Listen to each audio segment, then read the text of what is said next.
All right, so what I'm doing today is I am practicing forcing myself to do quint hand. So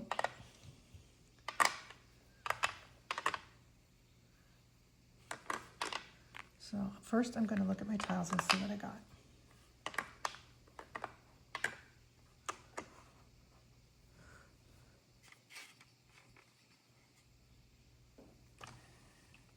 Here we go. So what I'm noticing here, there's only 3 quint hands.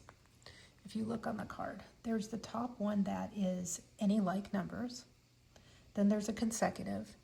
And then there's kind of a random one where it's any 2 numbers in one suit and a opposing dragon. So it kind of makes it easy for me to choose tiles to pass because I'm only looking at those 3 types of hands. There's no even hands. There's not a 20-26 hand. There's no odd hands. No winds and dragons or 3-6-9. So it really limits the amount of options I have. So because I got the 2 flowers, that would be for a consecutive hand. So I'm going to look and I'm going to see what I have that could start a consecutive hand. So I have 1, 2, 3. That's the start of a consecutive hand. And 7 and 8. So that's a possibility. Then I also have 7s. So that's the start of the top hand, any like numbers. And then as far as, I don't have any dragons, so I'm probably not going to look at this. So when I choose what to pass, I can definitely pass the south. And I can pass the 2. And then I can pass probably the 9. So go ahead and pass, let's see what I got.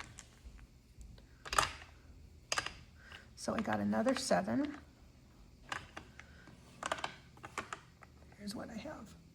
So now I have, for consecutive, I have either way, 5, 6, 7 or 7, 8, 9.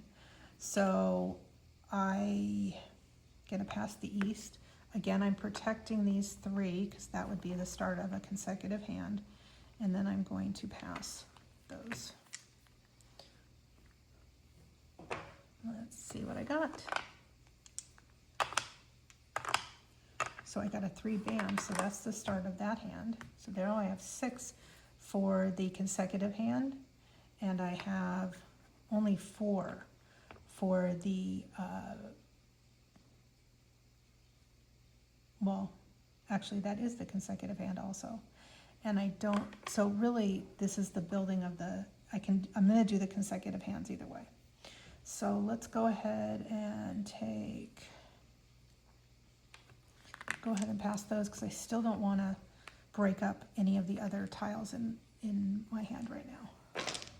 Let's see what we got. Okay, so I got 7, 8, 9, so there's that consecutive that way, and there's the consecutive that way. So it looks like I have more for this consecutive run. 1, 2, 7 tiles for that consecutive run. So I'm going to go ahead and throw this. Let's see.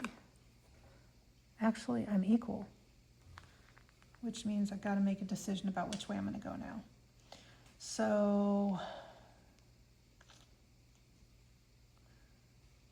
well, it's just a crapshoot. So I'm going to do this and this. I'm going to go for the cracks. Let's see what we, oh gosh, 2 flowers. You would never get that in a real Charleston. So I'm going to go ahead because none of those hands have more than 2 flowers. So I'll go like that, and like that. Let's see what we got.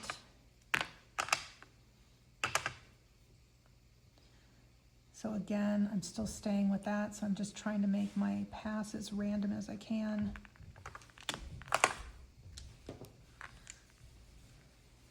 And I would never get a joker in the Charleston, so I go ahead and pick another tile.